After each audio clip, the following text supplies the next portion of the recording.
Good things are happening in Oro Valley.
Why vote no on Proposition 454?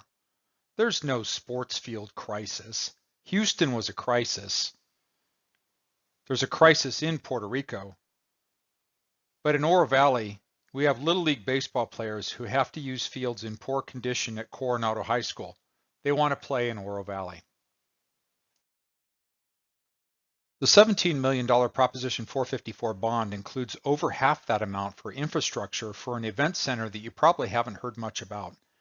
It's not in this bond, and it's covered over in gray on the map the town shows you, but it's slated for construction in a second bond in the future. Right now, Naranja Park is a community park nestled amongst numerous residential neighborhoods. Changing the focus to sports and event tourism will ruin the community feel while limiting public access, increasing traffic, and causing parking congestion.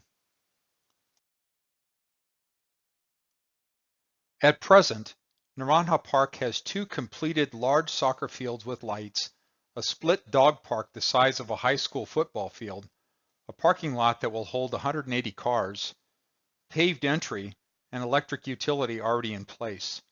All of this was funded with a pay-as-you-go philosophy. Two more competition soccer fields are under construction with an expected completion date of February 2018. Altogether, using a pay-as-you-go approach, the town has spent $3.35 million on this endeavor. The aerial view of the park, from Naranja at the bottom to Tangerine along the top, and bordered by the Copper Creek community on the left and Montera Vista on the right, gives some perspective to the additional build-out that would take place if we proceeded with a yes vote on Proposition 454. Note the sheer size of Field 1 in this picture. 4 games in progress on Field 1 alone. Another perspective. This is a view across Fields 1 and 2. An aerial view looking across Fields 1 and 2 with Fields 3 and 4 in the background under construction.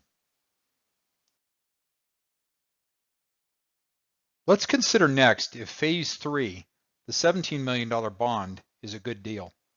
The town built Phases 1 and 2 for $3.3 million under a pay-as-you-go philosophy for $400,000 an acre. If Prop 454 passes, roughly the same acreage will be developed, but it will cost $2 million an acre. That's 5 times what was paid per acre for Phases 1 and 2. Here's the Naranja Park project as approved in 2014. The yes on 454 folks are adamant that there's no event center, yet it's quite evident in bright blue in this drawing. Also, make note of the outdoor performance venue. If you like music, all kinds of music, and you live in any of the surrounding neighborhoods, you'll be serenaded whether or not you want to be. Here's what the town wants you to see. The items they don't want you to see are grayed out. That doesn't mean these items aren't any longer part of the plan. It simply means they won't be included in the cost of the $17 million bond. How will they then be built? How will they then be paid for? Another perspective. Here are the fields that will be built with the passage of the $17 million bond. All of the fields will have lights. If you live in any of the surrounding neighborhoods, and if you enjoy the dark skies for which Tucson is renowned, this won't anymore be a good place to view the starry nights. Here's the breakdown of the $17 million bond. Note the over $8 million cost of infrastructure presented to build $5.5 million in fields. If there weren't an event center in the overall plan, little of this over $8 million infrastructure cost would be required. The Naranja Park Master Plan is for sports and event tourism. It's not a community park plan, and it's not what residents asked for in the 2014 park survey. Residents' top 3 items in that survey were playgrounds, picnic ramadas, and walking paths. Instead, the walkers were displaced by the mobile archery range. The skate and bike park, out of the plan. The bond does provide a playground, and you can see it in the town's drawing if you look carefully. 3 more soccer fields, plus a champion soccer field with stands, plus 3 Little League fields, plus 1 adult baseball field, and all at a cost of 5 times what was paid per acre for the Phase 1 and Phase 2 fields. Finally, over $8 million of the $17 million bond pays for infrastructure, and a large portion of that cost supports the future event center, which isn't included in this bond.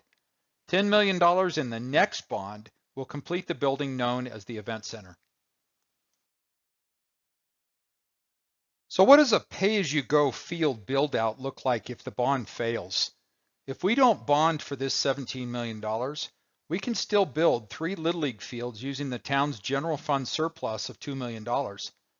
And if we simply budget $1.1 million annually for the next 5 years, we can have all the fields built by 2021. Let's consider for a moment what any other town would have told us if they wanted to pass this bond. Any other town would have shared that the town's plan is to be a sports and events venue in order to bring visitors to Oro Valley to get them to spend money here to increase sales tax revenue. Any other town would have shared the whole picture. They would have told voters that the complete build-out of Naranja Park will cost $33 million. And if they were forthright, they would also share that, after interest, the total cost will be around $50 million. Any other town would have shared that the Proposition 454 bond for $17 million will dedicate over $8 million to put in the infrastructure that largely supports the event center. Any other town would have shared that another $10 million will be spent on building the event center venue. And any other town would have presented this in such a way that Oro Valley voters wouldn't be confused about what the $17 million bond actually pays for. Further, any other town wouldn't hide the fact that the total cost of this bond over 20 years amounts to $28 million.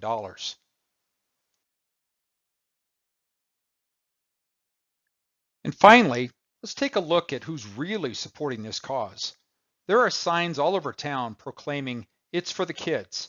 There are "Don't Ax the Kids" signs. There are 454 for kids signs all over town that are designed to look like the kids painted them.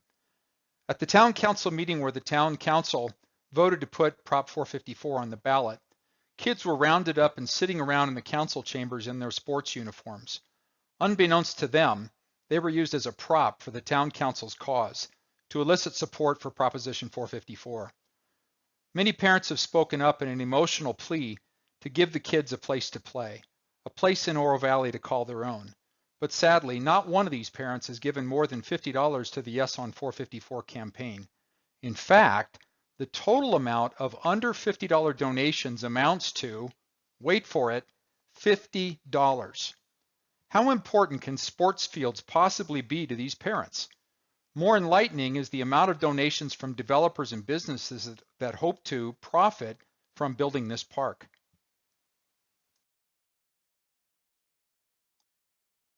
To be fair, here's the breakdown of donations to the Axe the Tax PAC.